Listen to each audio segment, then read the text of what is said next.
6 langkah menuju the law of attraction tadi. Caranya bagaimana sih Pak?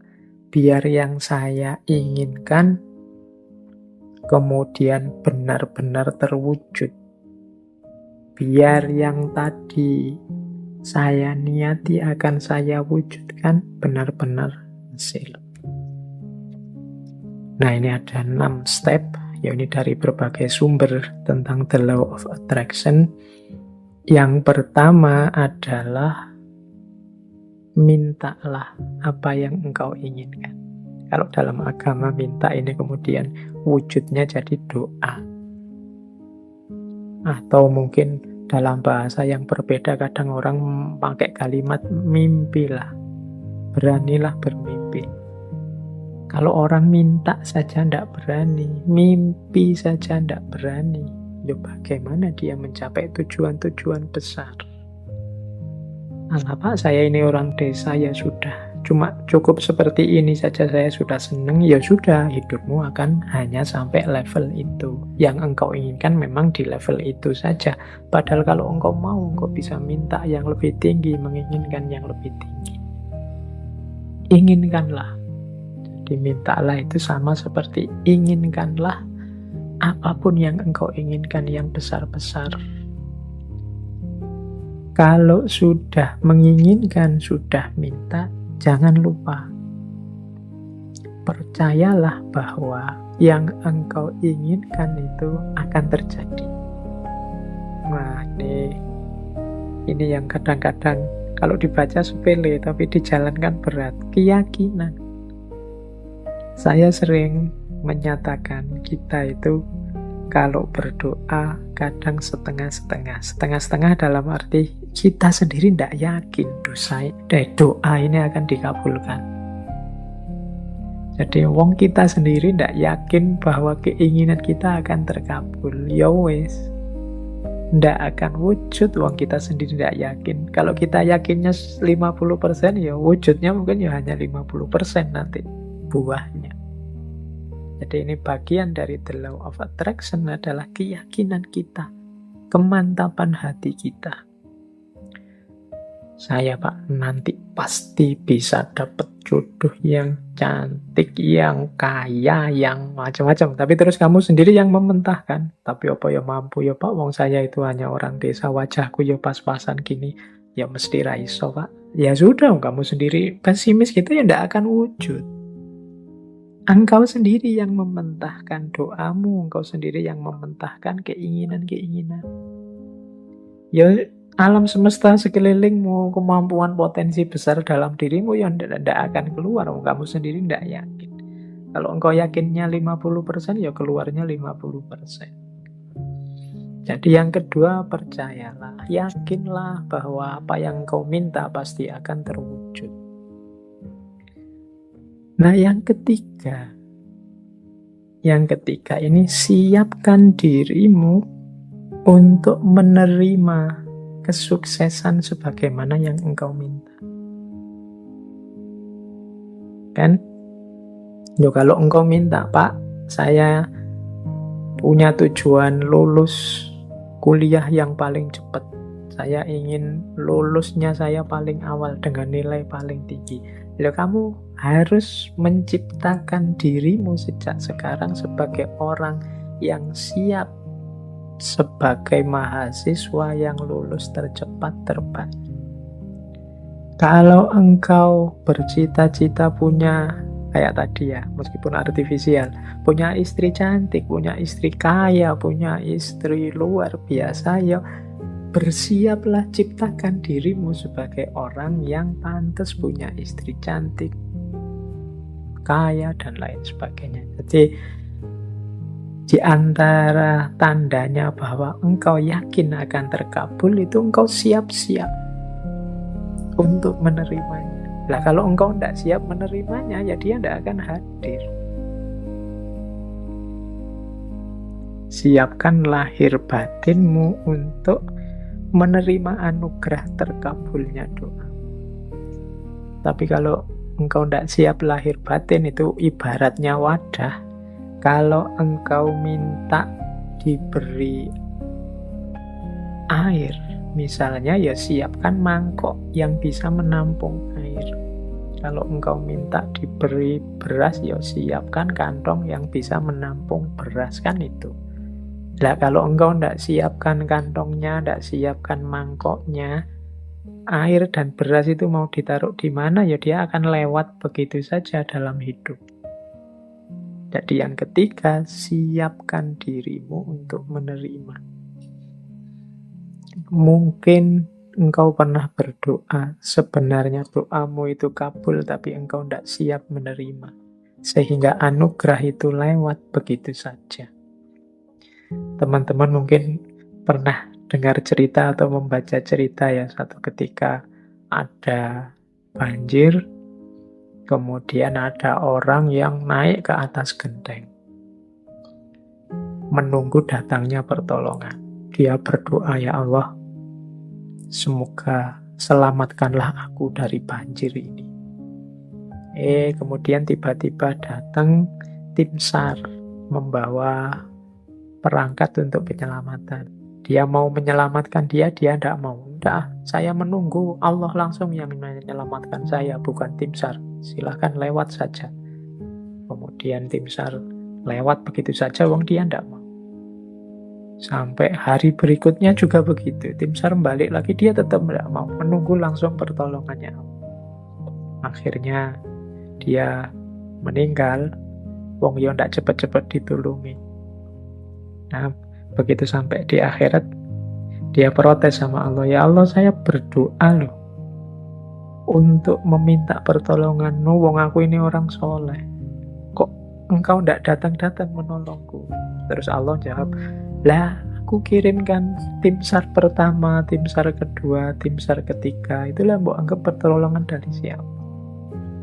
Ya ternyata dia tidak siap untuk menerima pengabulan doanya. Baik, yaitu ilustrasi kasarnya. Yang ketiga, bersiaplah tadi yang menerima terkabulnya doa. Jadi yakin, percaya, dan siap. Yang keempat, kalau bahasanya the law of attraction, visualisasikan.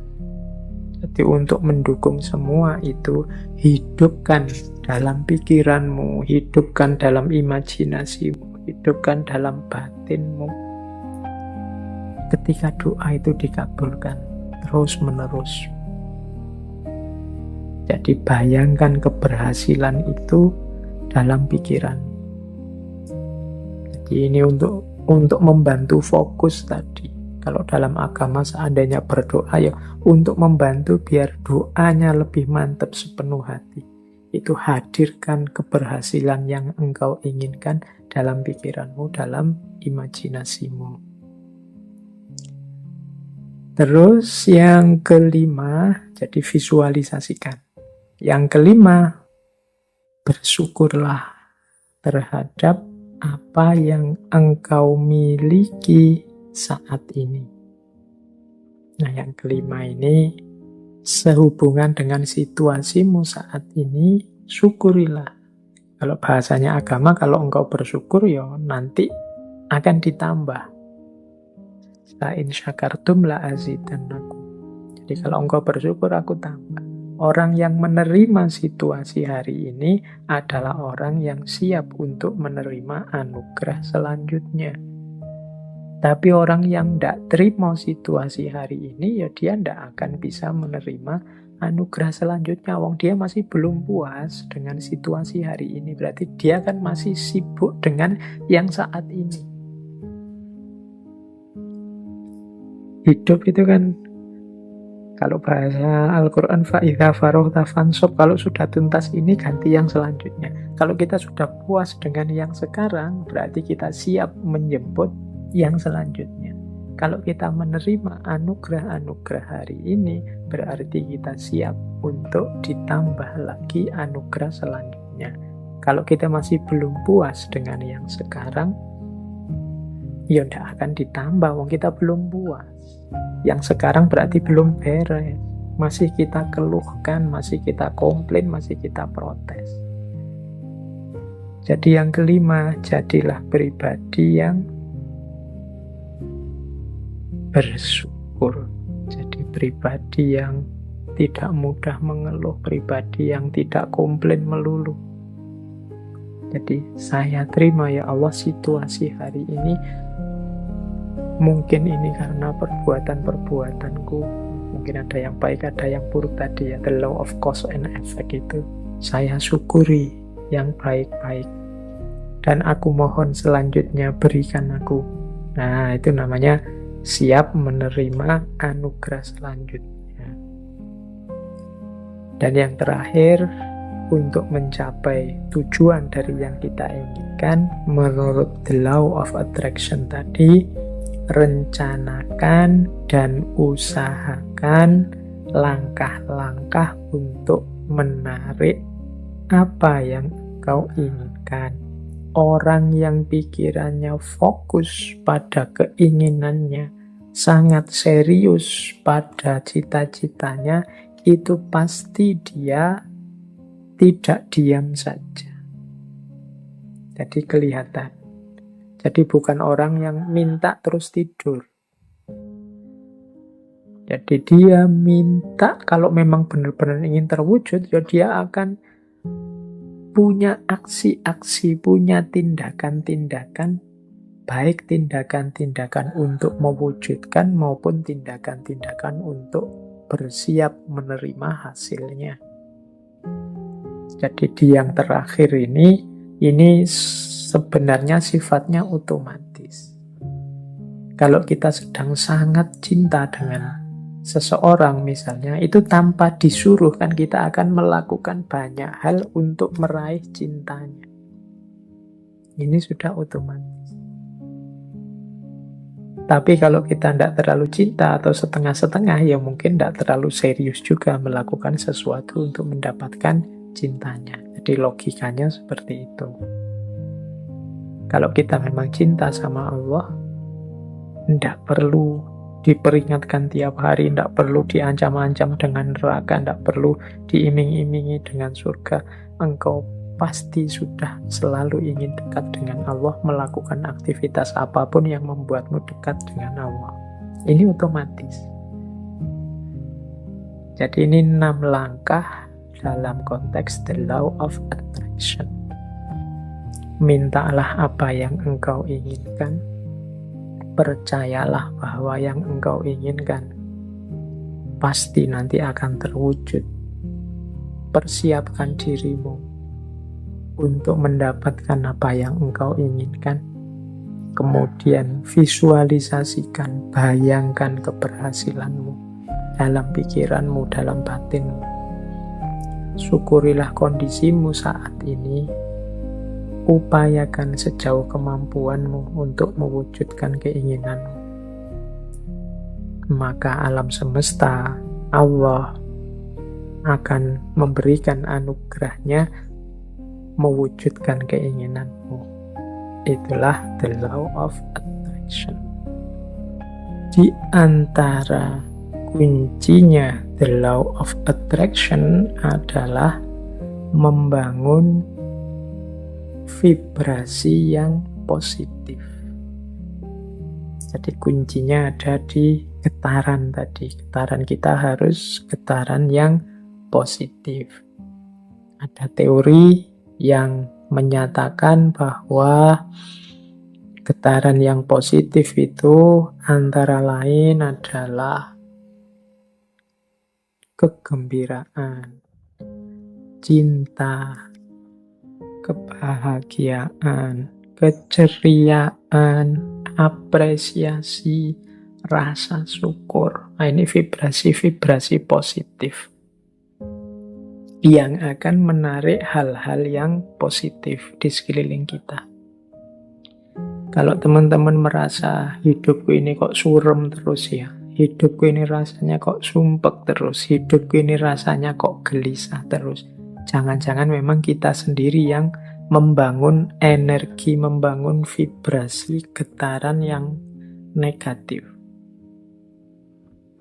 Getaran negatif itu kemarahan, kekecewaan, frustasi, rasa bersalah, rasa tersakiti, ketakutan, dan lain sebagainya. Itu vibrasi yang negatif. Kalau kita tiap hari diri kita isinya ini saja, ya getaran kita getaran yang negatif dan akan mengundang juga hal-hal yang negatif.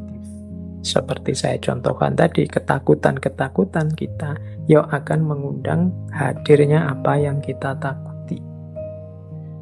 Demikian juga frustasi, kekecewaan, kemarahan. Ini hal-hal yang negatif, menciptakan getaran yang negatif, mengundang kenegatifan yang sama ke sekeliling kita. Sebaliknya, kalau kita menghadirkan vibrasi-vibrasi yang positif, kegembiraan, rasa cinta, rasa syukur, keceriaan, penghargaan pada orang lain, ya yang kita undang dalam hidup kita itu hal-hal yang positif. Jadi mari kita bangun vibrasi dalam diri kita ini, kita dengan vibrasi yang positif. Hari ini kita sering terjebak dalam vibrasi-vibrasi yang negatif. Mungkin karena isi pikiran kita banyak berkutat dengan hal-hal yang negatif, atau kita terseret, terdorong oleh negativitas-negativitas di sekeliling kita. Kemarahan, kekecewaan, kegeraman, kejengkelan, ketakutan, rasa tersakiti, ini vibrasi-vibrasi yang negatif. Mari latihan untuk membersihkan ini semua. Saya sering menyampaikan Allah itu menginginkan kehidupan kita di dunia ini kehidupan yang bahagia. Maka marilah kita hidup dengan bahagia. Caranya apa? Yuk kita hadirkan kebahagiaan itu pertama-tama dalam diri kita. Kita tunjukkan rasa syukur kita terhadap aneka anugerahnya Allah selama ini. Ini akan memunculkan hal-hal yang positif dalam diri kita.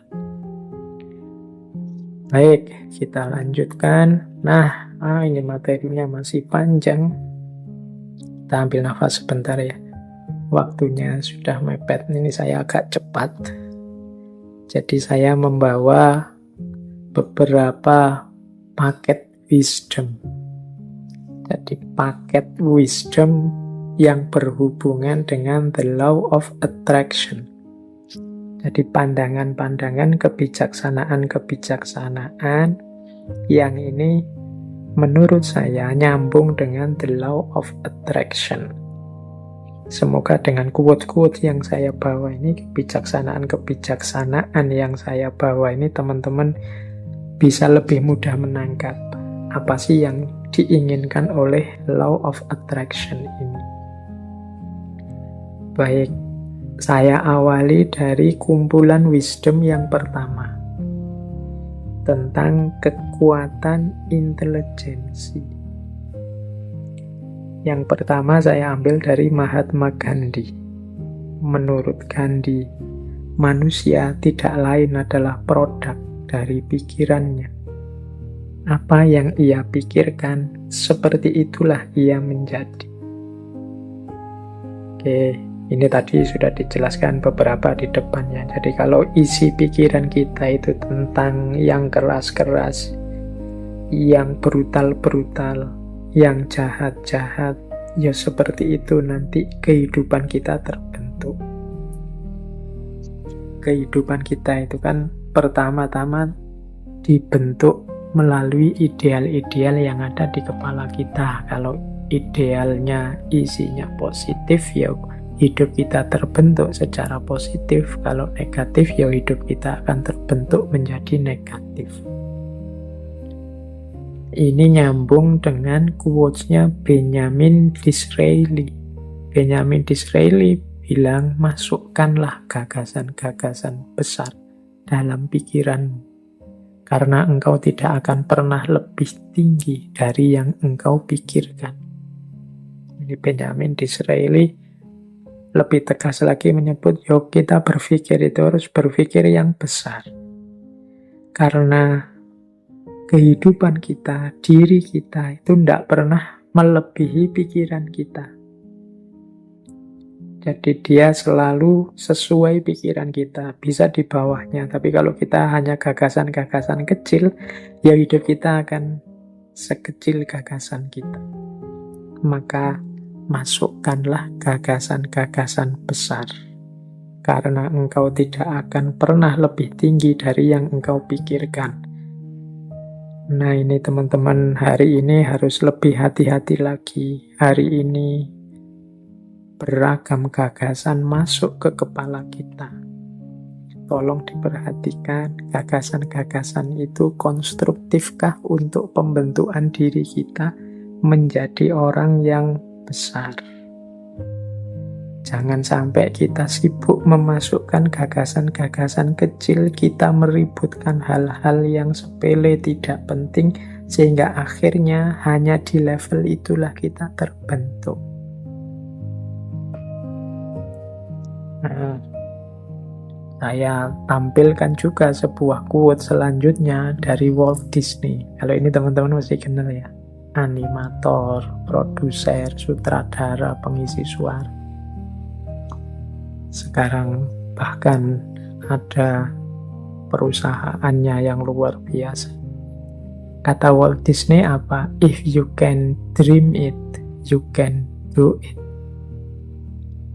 Kalau engkau bisa memimpikannya, pasti engkau bisa melakukannya, pasti engkau bisa mewujudkannya. Mimpilah. Mimpilah tentang hal-hal yang besar. Mimpilah menjadi orang besar, mimpilah menjadi orang yang luar biasa, maka engkau akan jadi orang yang juga luar biasa. Ini dawuhnya Walt Disney, dan mungkin dia membuktikan ucapan kata-katanya sendiri, mimpi-mimpinya terwujud semua.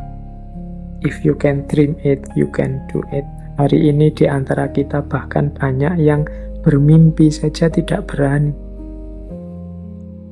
Padahal mimpi itu kan gratis, tinggal kamu pancang, kamu patok di kepalamu.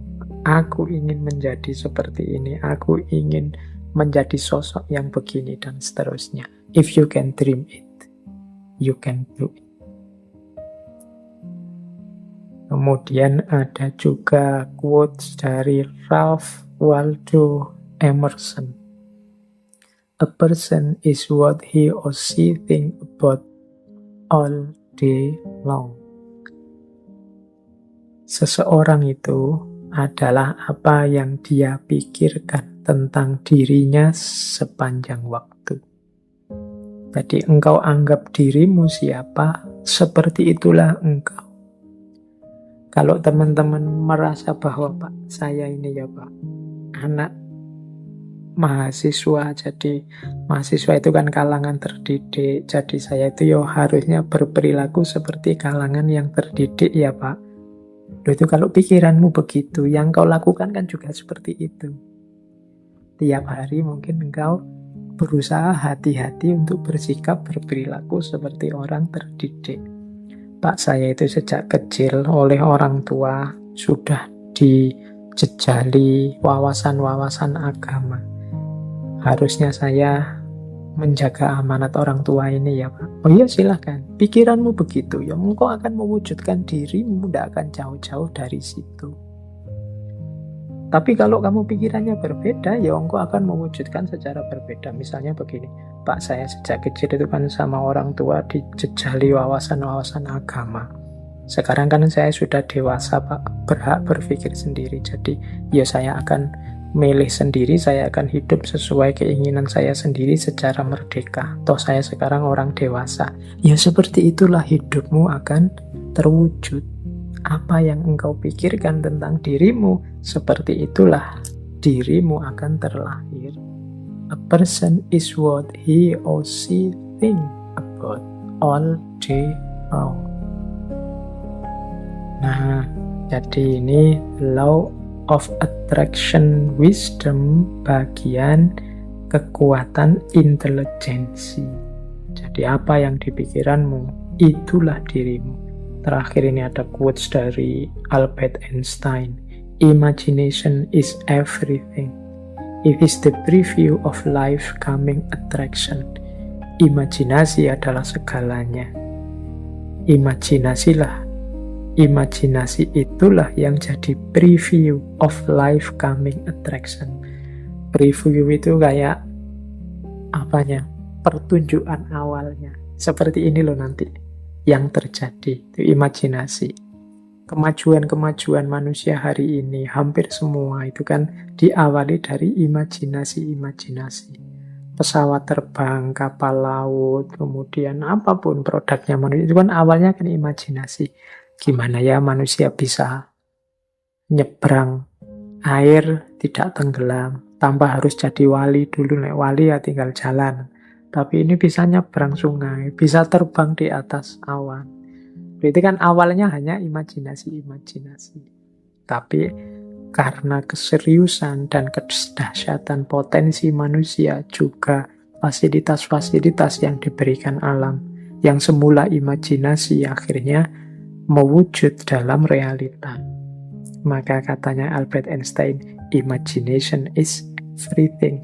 It is the preview of life coming attraction. Jadi imajinasi yang muncul di kepala kita, mungkin di kepala para ilmuwan, orang-orang pintar, itu adalah preview dari apa yang nanti akan benar-benar ada. Preview itu kayak trailernya film itu. Jadi ya nanti tidak jauh-jauh dari situlah isinya. Nah itu imajinasi. Maka teman-teman jangan takut bermimpi. Jangan takut berimajinasi. Siapa tahu dari situ nanti muncul karya-karya, muncul produk-produk yang luar biasa yang sebelumnya oleh banyak orang dianggap tidak mungkin.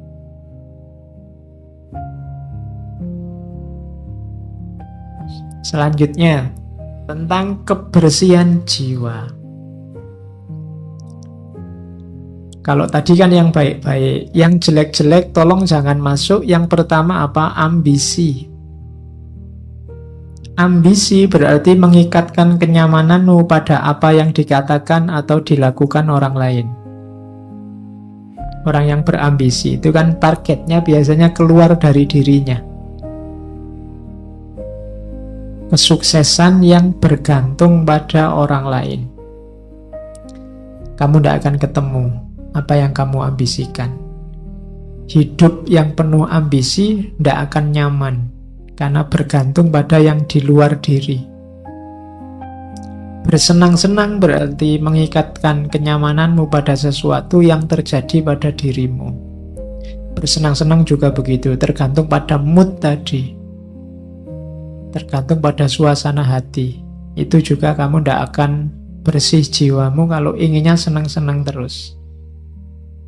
Kejernihan jiwa adalah tadi kebersihan, kebebasanmu dari yang di luar diri. Jangan tertipu oleh dua hal ini. Selanjutnya, celaan dan pujian tidak memiliki efek yang sejati. Kalau engkau melakukan kebaikan, dicela atau dipuji orang, tidak akan mengefek pada kebaikan itu. Kebaikan tidak akan jadi jelek meskipun dia dicaci orang. Dan sebaliknya, kejelekan juga tidak akan jadi baik meskipun dia dipuji-puji. Celaan dan pujian tidak memiliki efek yang sejati, tidak memiliki efek yang hakiki. Efeknya cuma citra-citra di luar saja, tapi yang baik akan tetap baik, yang jelek juga akan tetap jelek. Biar jiwamu bersih, maka tidak perlu kamu terpengaruh oleh celaan atau pujian. Selanjutnya, tidak ada kesombongan yang lebih tinggi dibandingkan orang yang membanggakan ketidaksombongannya, kerendah hatiannya. Saya pak, tidak sombong loh saya itu sombong paling pol itu. Ya, saya itu murah hati loh pak, saya itu suka menolong, baik, tidak sombong. Rendah hati itu kalau versinya Markus justru itu kesombongan yang paling tinggi, menyombongkan kerendah hatian. Oke, Susah ya rumusnya. Ternyata yang kita anggap rendah hati ternyata justru kesombongan.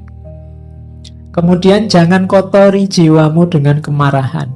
Kenapa? Karena efeknya marah itu biasanya lebih dahsyat dibandingkan sebabnya marah. Kamu marah karena temenmu minjem motormu ndak pamit. Kemarahanmu kamu ungkapkan dalam bentuk apa? Itu biasanya efek dari kemarahan ini lebih dahsyat daripada sekedar motormu tadi nggak bisa kamu pakai karena dipinjam sebentar.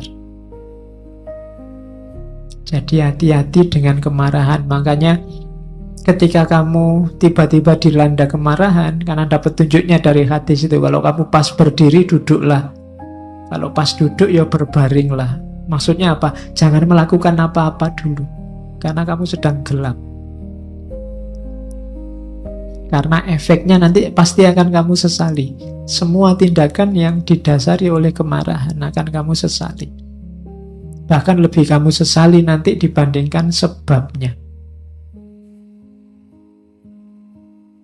Itu makanya balas dendam itu dilarang. Kenapa? Balas dendam itu kan karena orang marah, ingin membalas. Itu biasanya balas dendam lebih dahsyat daripada sebabnya. Terus yang dibalas pengen balas lagi. Saling marah itu yang bikin peradaban kita gelap. Kamu dicaci maki orang, dibikinkan fitnah, dibikinkan hoak, kan terus kamu mangkel, terus kamu balas. Emangnya cuma lu yang bisa bikin hoak, aku juga bisa. Terus akhirnya podo rusak jiwamu jadi tidak bersih. Terus ini juga rumus. Jangan anggap berharga apapun yang membuatmu mengingkari janji, membuatmu kehilangan harga diri, membuatmu membenci orang lain, mencurigai orang lain, mengutuk orang lain, membuatmu berlaku munafik, atau menginginkan sesuatu yang tidak ingin diketahui orang lain. Jangan anggap berharga itu maksudnya jangan diambil ini. Apapun yang membuatmu membenci orang lain, mending tidak usah kamu ambil. Membuatmu nantinya akan mengutuk-ngutuk orang lain, mending tidak usah kamu ambil. Membuatmu kehilangan harga diri, tidak usah kamu ambil. Itu yang disebut jangan dianggap berharga. Kok ada postingan yang isinya kemungkinan membuatmu benci sama seseorang atau sekelompok orang, kamu tinggal saja. Karena postingannya tidak penting, tapi dampaknya pada jiwamu besar. Itu maunya Markus. Selanjutnya, biar jiwamu bersih, jangan kotori jiwamu dengan kesalahannya orang lain. Ini ada rumus bagus dari Markus. Kalau ketemu orang jahat, orang rusak, orang keliru, saat engkau sedang melawan orang yang tidak tahu malu, ini misalnya, tanyakan pada dirimu sendiri, apakah mungkin di dunia ini bersih dari tindakan tidak tahu malu? Jawabannya kan pasti ya, ndak. Akan selalu ada orang jahat, akan selalu ada orang yang ndak tahu malu. Maka jangan mengharapkan sesuatu yang tidak mungkin. Selalu ada orang yang tidak punya malu di dunia ini, dan yang kamu hadapi sekarang adalah salah satunya. Hal yang sama berlaku untuk orang yang jahat, orang yang tidak dapat dipercaya, dan kerendahan moral lainnya. Jadi ini menyuruh kita untuk jangan mengotori jiwa dengan kemarahan, kebencian, ketidaksukaan, intoleransi pada orang lain yang kamu anggap keliru atau kamu anggap jahat. Pertanyaannya gampang, apa mungkin di dunia ini orangnya baik semua, soleh semua? Kan tidak mungkin. Kalau kamu marah, berarti kamu tidak terima kalau di dunia ini ada orang jelek, ada orang tidak baik. Kalau kamu tidak terima, berarti kamu sedang melakukan sesuatu yang tidak masuk akal. Karena kamu menuntut sesuatu yang tidak mungkin terpenuhi. Akan selalu ada orang jelek, orang jahat. Maka ngapain kamu mengotori dirimu gara-gara itu? Ada orang jahat, ya monggo, memang hidup ini ada yang baik, ada yang jahat. Tapi jangan kejahatannya dia membuatmu juga jadi jahat. Kejelekannya dia membuatmu juga jadi jelek. Hari ini banyak begitu, karena grup sana maki-maki, kamu juga maki-maki. Karena grup sana kemarin menggoreng isu, sekarang ada isu baru, saatnya kita balas menggoreng isu. Sama saja, itu berarti jiwa kita sama-sama kotor. Kalau kamu mimpi orang itu harus baik semua sesuai idealmu, mimpimu itu mimpi yang tidak realistis. Tidak mungkin orang itu akan jadi baik semua. Kalau kamu tidak terima ada orang jahat, kamu menyusahkan dirimu sendiri. Akan ada selalu orang yang tidak baik. Maka bersihkan dirimu. Oke. Setelah semua tadi yang di atas, tugas kita sekarang apa? Ayo merayakan hidup. Senanglah, bahagialah dalam hidupmu. Ojo kokean sumpek. Tadi rumusnya sudah banyak. Hidup kita kan sesuai yang kita pikirkan. Saat engkau bangun pagi, katanya Markus, pikirkanlah betapa istimewanya kamu masih bisa hidup, masih bisa berpikir, iso ngaji filsafat, bisa sarapan, ngerokok, ngopi, dan masih bisa mencintai. Lu iya kan? Lu istimewa, lu alhamdulillah kamu masih bisa mencintai. Ada orang yang bangun pagi mikir menyerang orang yang dibenci. Kamu masih bisa cinta sama siapa, masih bisa say hello, masih bisa bilang miss you, masih bisa bilang sudah tidur apa belum, masih bisa bilang bersyukurlah. Ya kan? Setiap kali bangun tidur bersyukurlah. Kenapa? Masih diberi kesempatan hidup lagi. Tidak ada jaminan loh begitu kamu tidur terus bisa bangun. Kamu sendiri kan tidak bisa mengatur dirimu biar pokoknya besok saya harus bangun. Tidak bisa. Ternyata bangun atau tidak tergantung dirimu. Maka bersyukurlah. Begitu bangun kamu masih bisa sadar, masih bisa mikir, itu kenikmatan luar biasa. Bersyukurlah. Masih bisa menikmati hidup, masih bisa minum, makan. Yang lain mungkin sudah dilarang makan ini, dilarang makan itu, kamu masih bebas, bersyukurlah. Paling tidak kamu masih bisa mencintai seseorang. Nah, rayakanlah hidupmu. Wajahmu jangan kayak wajah orang susah terus. Ya, hidup kita ini menyenangkan kok. Oke. Terimalah segala sesuatu yang diikat oleh takdirmu. Cintailah orang-orang yang ditakdirkan bersamamu dan lakukan dengan sepenuh hatimu. Hidupmu akan nyaman. Dapat apa saja diterima, dinikmati. Makan di angkringan, dinikmati, ya enak. Ada yang neraktir di restoran, alhamdulillah, ya lumayan enak. Semuanya enak, mana sih yang tidak enak, apalagi kalau ditraktir. Jadi bersama siapapun dinikmati, tidak usah milih-milih teman. Yo, setiap orang punya karakter, punya gayanya sendiri. Tapi kan ada yang jahat, Pak. Ya, jahat silahkan jahat, tapi kan tidak mengotori jiwamu. Karena kalau kamu saya pinginnya teman itu baik semua, Pak, sama saya peduli semua, itu mimpi, tidak mungkin.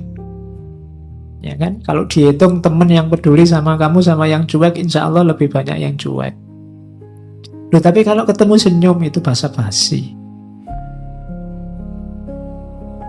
Ya, setiap orang disibukkan nomor satu dengan hidupnya sendiri masing-masing. Jadi rayakanlah hidupmu, jangan terlalu sumpek. Jangan memimpikan apa yang tidak engkau miliki. Namun akuilah anugerah atas apa yang engkau miliki, lalu bersyukurlah. Sambil mengingat, tulisannya salah itu, sambil mengingat betapa engkau akan sangat memimpikan apa yang kau miliki sekarang kalau engkau tidak memilikinya. Kamu pegang HP, syukurilah. Tidak usah mimpi pegang HP yang lebih mahal dengan kualitas lebih baik, kamu punyanya HP ini. Mikirnya dibalik. Seandainya HP kayak gini saja aku ndak punya, aku mesti mati-matian ingin beli HP yang kayak gini. Loh. Punya pacar kok ndak terlalu cakep. Mikirnya juga begitu. Kalau kamu mikir, kok nyari yang lebih cakep lah, kamu mimpi. Mikirnya dibalik. Seandainya yang kayak gini saja aku ndak dapat, mesti aku ngejar-ngejar yang kayak gini juga. Nanti kamu jadi bersyukur. Gitu loh. Iya, mikirnya dibalik. Itu membuat kamu bersyukur. Kuliah dapat nilai C misalnya. C kan batas minimal kamu lulus. Itu kan, waduh kok ndak dapat A ya. Oh, itu kamu akan sumpek. Kenapa kamu mimpi yang kamu ndak punya? Mimpinya itu, seandainya aku dapat E, aku mesti akan mengejar-ngejar, seandainya dapat C pun cukup. Nah, itu kamu lebih bahagia. Gitu loh. Makan kok cuma dengan tempe saja, tidak ada yang lain. Itu mikirnya kamu jangan ayam, tapi mikirnya seandainya adanya cuma nasi, mungkin ada tempe satu aja aku sudah senang. Itu jadinya kamu bersyukur punya tempe itu. Itu caranya merayakan hidup. Kalau tidak begitu, kamu akan sumpek terus. Dan ingatlah bahwa engkau memiliki kuasa untuk mengistirahatkan dirimu kapanpun engkau inginkan. Kamu supirnya, kamu penguasanya hidupmu. Mau jalan, ayo jalan. Mau istirahat, istirahat. Tidak usah terkejar, nggak usah dikejar-kejar oleh ambisi, dunia, keterikatan dengan yang lain, yang macam-macam yang bikin repot. Menghabiskan energi, menghabiskan waktu. Engkau yang menguasai hidupmu, kapanpun ingin berhenti, saat ini juga kamu bisa. Ingin tidur sekarang boleh, istirahat sekarang boleh. Terus, jangan pernah khawatir tentang masa depan. Apalagi di usia-usia teman-teman ini kan biasanya pikirannya masa depan, besok kawin sama siapa, kerja di mana. Kamu kan khawatir itu. Engkau akan bertemu dengannya kalau memang harus, dengan senjata yang sama yang hari ini menjadi bekalmu menghadapi masa kini. Dulu waktu kamu SMA atau SMP, mikir kuliah, wah bisa ndak ya aku kuliah hari pertama kamu takut. Begitu dijalani kan kamu bisa. Besok juga begitu, gak usah khawatir. Bisa ndak ya aku dapat kerja, bisa ndak ya aku kawin, bisa ndak ya punya anak, iso. Nggak usah khawatir, pasti bisa. Kekhawatiranmu dulu, sekarang kamu jalani kan ya ternyata juga bisa. Nggak ada yang di luar kuasamu kalau tentang hidupmu. Makanya jangan galau dengan masa depan. Wong masa depan kayak tadi, itu di luar jangkauanmu hari ini.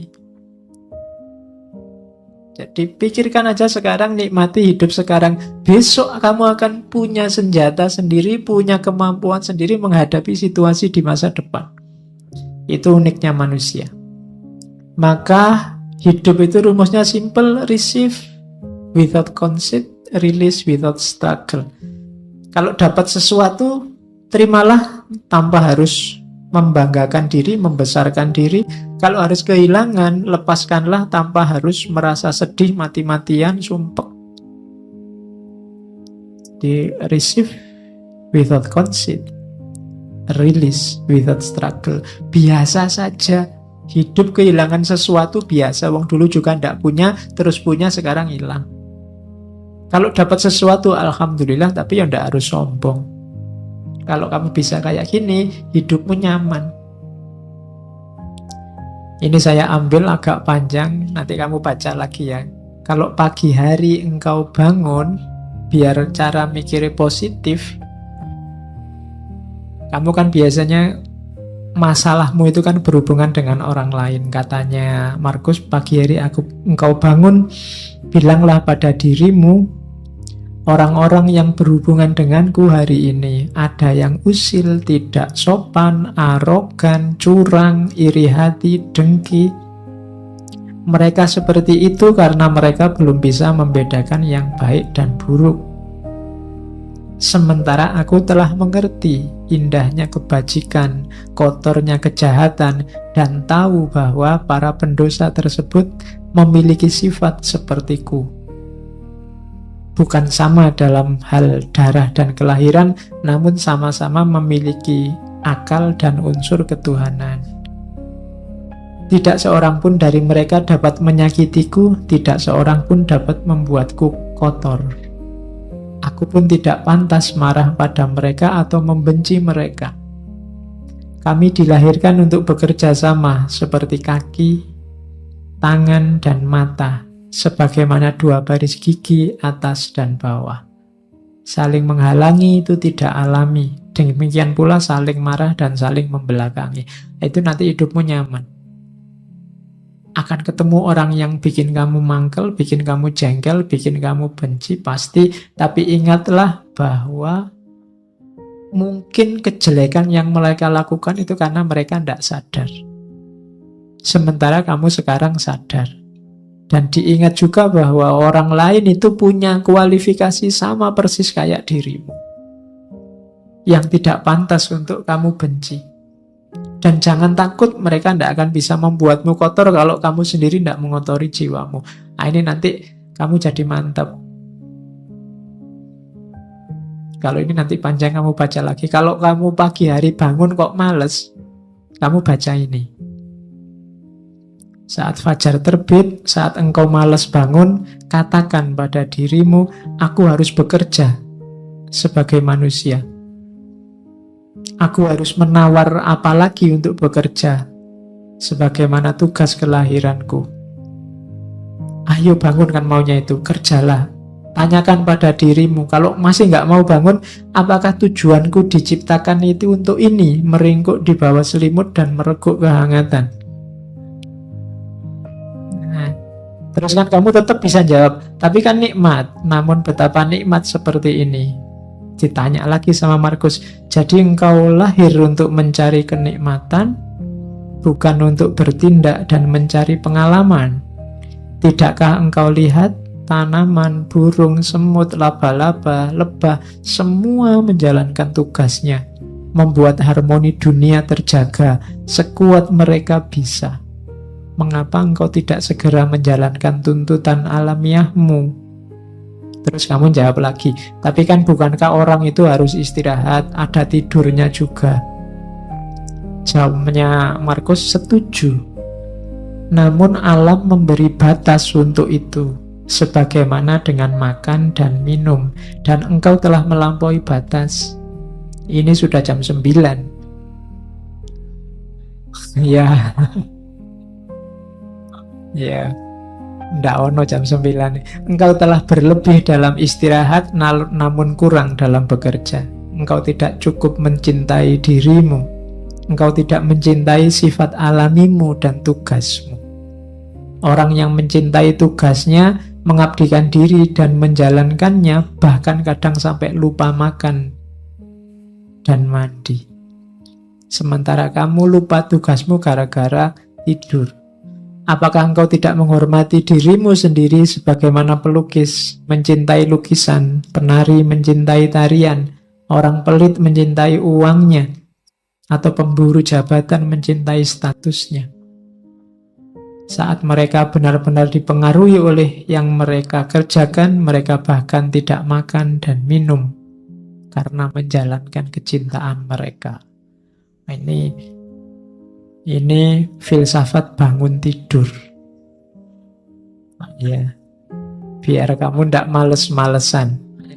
Karena kadang-kadang kalau sudah males kan, meskipun bolak-balik HP-nya kamu tambah 10 menit, sudah bunyi 10 menit lagi, bunyi lagi 10 menit lagi. Ning ya ora tangi-tangi. Oke, kalau ini rumus hidup sama orang lain.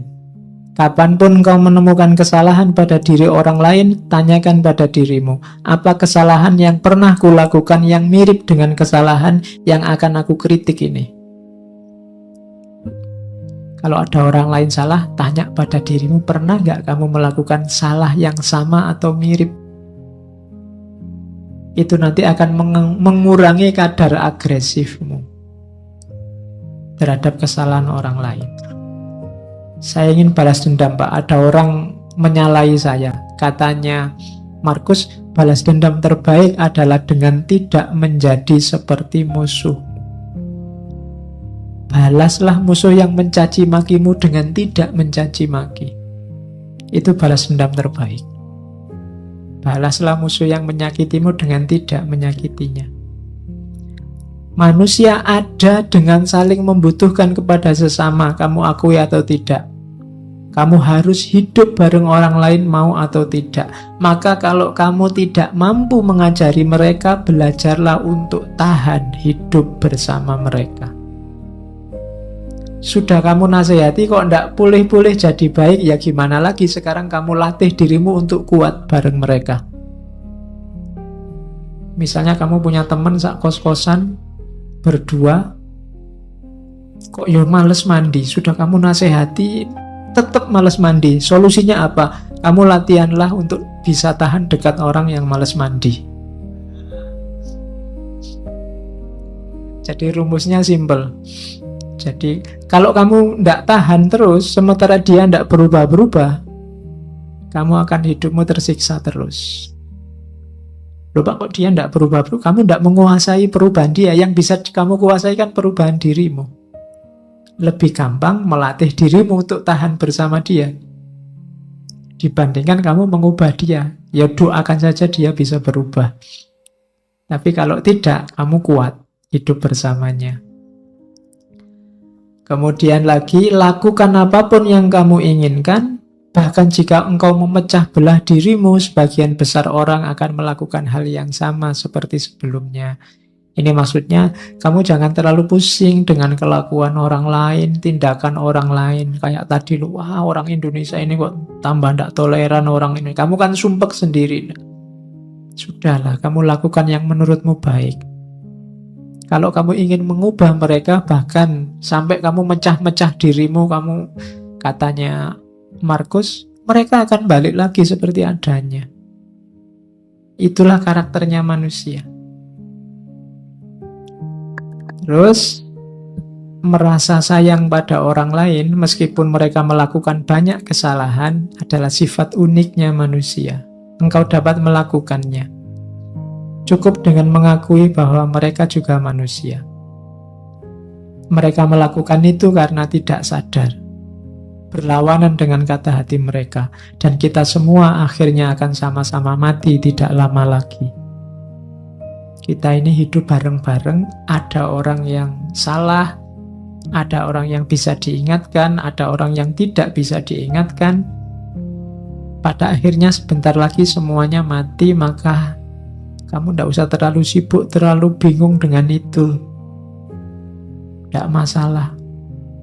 Ingatlah, mereka tidak benar-benar menyakitimu, dan mereka tidak melenyapkan atau mengubahmu, melenyapkan kemampuanmu untuk milih. Hidupmu tetap bebas tanpa harus terikat oleh mereka, meskipun kamu hidup bersama mereka. If any man despise me, kalau ada orang menjahatiku, itu urusannya dia. Urusanku adalah tidak melakukan atau mengatakan sesuatu yang layak dicela. Jadi kalau ada orang jahat padamu, kalau ada orang menyakitimu, itu sebenarnya tidak ada urusan denganmu, urusannya dia. Pak, nanti kalau saya dibohongi orang, bohong itu urusannya dia. Urusanmu adalah jangan melakukan tindakan tercela, itu aja. Nah, kalau ini pendidikan diri. Rumusnya pendidikan diri itu be tolerant with others and strict with yourself. Saya tulis ini besar-besar karena hari ini banyak orang yang dibalik. Banyak orang yang toleran dengan dirinya sendiri, kemudian strict dengan orang lain. Kalau sama dirinya sendiri dimaafkan terus, dicarikan alasan, dicarikan dalih. Tapi begitu sama orang lain, kakunya luar biasa. Orang lain tidak boleh keliru, tidak boleh minta maaf, tidak boleh. Itu yang kita lakukan hari ini dan terjadi di mana-mana saling balas-membalas. Terbalik. Harusnya kita toleran terhadap orang lain dan strict terhadap diri kita sendiri. Jangan dibalik. Nah, ini rumusnya. Aku sering heran kenapa orang mencintai dirinya lebih dari semua orang yang lain, namun ia kurang menghargai pandangannya sendiri tentang dirinya dibandingkan pandangan orang lain. Ini nasihat sebenarnya untuk kamu jangan mudah terpengaruh oleh orang lain. Jangan mudah terpengaruh oleh komentarnya orang, pandangannya orang terhadap dirimu. Kamu punya jati diri sendiri, tidak apa-apa. Orang ngomong apa aja, tidak usah terpengaruh. Logikanya orang itu lebih mencintai dirinya sendiri. Berarti apa? Lebih dengarkanlah pandanganmu sendiri. Jangan mudah tertipu oleh orang lain. Apapun yang dilakukan atau dikatakan orang, aku harus tetap menjadi Zamrud dan mempertahankan warnaku. Ini urusannya jati diri. Hidup sama orang lain ya, toleran ya, tapi jati diri jangan hilang. Kamu punya identitas sendiri. Terus nasihatnya Markus, ya, awas ya, kamu jangan merendahkan dirimu sendiri. Teruslah rendahkan dirimu wahai jiwa, maka segera peluangmu untuk mendapat kehormatan akan lenyap. Lama-lama identitasmu hilang dan kamu tidak akan dihargai orang. Setiap orang punya satu kehidupan. Milikmu sudah hampir habis gara-gara kamu singkirkan terus, kamu sisihkan terus identitasmu. Dan engkau tidak memperlakukan dirimu sendiri secara hormat, engkau malah mempercayakan kebahagiaanmu pada jiwa-jiwa yang lain. Ini tuntunan untuk kita tegas pada diri sendiri. Oke. Saya bawa quote terakhir, engkau selalu memiliki pilihan untuk tidak berpendapat. Ini nasihat untuk kita hari ini ya. Tidak ada yang nyuruh kamu tiap hari posting, tiap hari bikin status, tiap hari ngomentari statusnya orang lain. Engkau selalu memiliki pilihan untuk tidak berpendapat. Tidak berpendapat itu sah. Tidak perlu selalu susah payah atau membebani jiwamu dengan segala sesuatu yang tak dapat engkau kuasai. Hal-hal tersebut tidak membutuhkanmu untuk menilainya. Tidak usah gaya dikit-dikit. Menurut saya, tokoh itu ngapain? Emangnya komentarmu yang mendengar siapa? Hal tersebut tidak butuh penilaianmu. Ngapain kamu capek-capek? Engkau punya pilihan untuk tidak usah berpendapat. Leave them alone. Mereka punya penanggung jawabnya sendiri-sendiri. Terkecuali suaramu berpengaruh didengar, baru ngomonglah. Tapi kalau tidak, cari yang lebih esensial untuk hidupmu, untuk dikomentari dan dibahas. Itu nasihatnya Markus. Hari ini banyak orang yang bukan wilayahnya, tidak seharusnya dia menilai, mengomentari. Ikut menilai, ikut mengomentari sehingga kacau semuanya. Idza wusidal amru ila ghairi ahlihi fantadhirisa. Leave them alone. Biarkan yang bertanggung jawab yang ngurusi. Oke ya. Oh, masih ada. Stop whatever you are doing for a moment and ask yourself. Ini nasihat panjang. Am I afraid of death because I won't be able to do this anymore? Biasanya yang membuat kita banyak terhenti untuk melakukan kebaikan adalah takut mati. Was-was, takut mati ini sering mengganggu kita. Katanya Markus, sekali-sekali gini deh rumusnya. Saat kamu melakukan apapun yang membuat kamu senang, coba berhenti sebentar. Apa gara-gara ini ya? Gara-gara khawatir ndak punya ini atau ndak melakukan ini, aku takut mati. Seberapa pentingnya sih yang saya lakukan ini? Seberapa baiknya sih yang aku miliki ini? Setiap kali melakukan itu, coba berhenti sebentar. Nah, ini untuk meminimalisir rasa takut mati. Kira-kira kalau ndak ada ngaji filsafat ini kan ndak apa-apa toh. Ngapain sih harus tak gendoli sampai takut mati misalnya. Nanti kalau saya ndak ada yang mimpin ngaji sopo, ngapain sampai mikir ke sana. Wong ini ndak ada juga ndak apa-apa. Kalian kalau ndak ada ngaji kan malah santai, ndak ada beban untuk datang ke sini, bisa diganti yang lain. Tapi kadang-kadang yang ndak harus menggendoli, mengikat hidup kita, jadi mengikat. Kuliah misalnya, kamu kan diikat sedemikian rupa oleh dunia yang namanya kampus dan kuliah. Apa iya sih hidupmu wajib ada kuliahnya, wajib di kampus? Simba-simbamu dulu kuliahnya sekolahnya cuma sampai SD, SR, ya sukses, sawahnya luas. Bisa nguliahkan anak cucunya. Apa wajib harus ada itu? Apa wajib sih harus punya rumah, punya mobil, punya itu? Itu caranya untuk menenteramkan hati dari rasa takut akan mati. Karena nasihat terbaik itu kan mati. Begitu orang ingat mati, bukan takut mati, maka kemungkinan besar dia akan mudah untuk mempersiapkan diri menghadapi hidup sesudah mati, mempersiapkan diri melakukan kebaikan-kebaikan. Oke, itu nasihat terakhir yang saya bawa dari Marcus Aurelius. Bayangkan raja besar, wilayahnya sangat luas, cara hidup, cara berpikirnya semacam ini. Maka dia jadi raja yang sangat tangguh, terkenal kesabaran dan ketabahannya, dan dia sukses. Meskipun banyak pemberontakan, banyak bencana, mengalami kepahitan hidup yang luar biasa.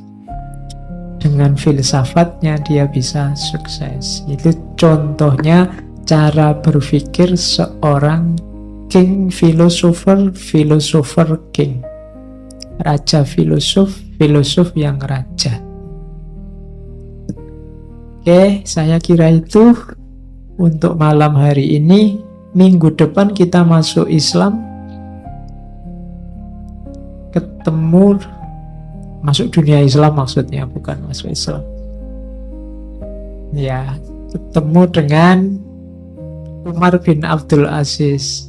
Kita juga punya jago banyak, tidak cuma Marcus Aurelius.